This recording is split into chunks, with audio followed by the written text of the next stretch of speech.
بماذا تحب الناس أن يسموك؟ لأني سمعت كثير يقولون أنك لا تحب كلمة شاعر. سأعطيك حكمة اليوم. تفضل. أنا سعيد بهذا اللقاء لأنه هذا اللقاء على اختصاره، ولكن جالس يبحث عن الجواهر والدرر. أيوة. يختصر الأمور العظيمة والكبيرة في عبارات موجزة، وهذا ما قالوا عليه ما قل لفظه وعظم معناه. يا سلام. شوف، في حياتك سمعت شاعرا مفلقا محلقا متدفقا متأنقا؟ سمعت في حياتك شاعر قلت له يا شاعر وزعل؟ لا. غضب منك؟ لا. استفزته هذه؟ لا. لماذا أنا أغضب لما يسموني شاعر؟ لأنني لست شاعرا. فماذا أنت؟ سأقول لم ولن أكون في يوم من الأيام شاعر.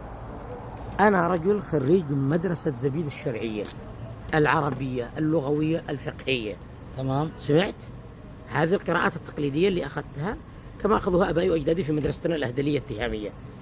بقية العلوم والمعارف قرأتها، العلوم والمعارف العصرية تلمت عليها في كتب الفلاسفة، المتعمقين، الجغرافيين، الاجتماعيين، المنطقيين، التاريخيين، الأدباء، الملحميين مثل ابن خلدون، ابن بطوطة، علي الوردي، محمد الغزالي الثاني، إسحاق نيوتن، نيتشه، غوته، هيجو، شكسبير، تولستوي، لامارتين، ديستفيسكي، علي الوردي، عباس محمود العقاد، المنفلوطي، الرافعي، أحمد شوقي، حافظ إبراهيم، المتنبي، ابن الرومي، ابن زيدون، يعني غير هذه العلوم، والإمام الغزالي سمعت عليه ولا؟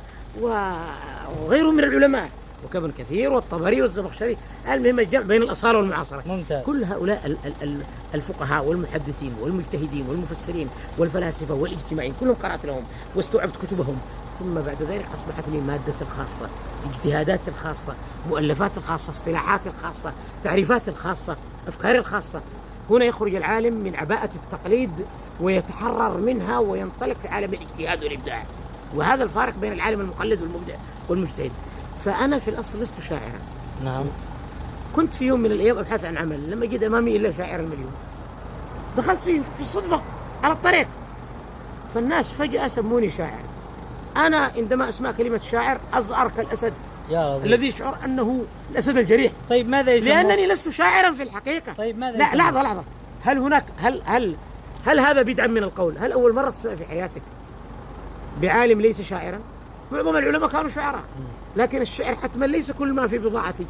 دكاني مليء والشعر إحدى البضايع، لكن أن تحسب بضايعي كلها ترمى وأصبح كشاعر وأنا في الأصل لست شاعرا.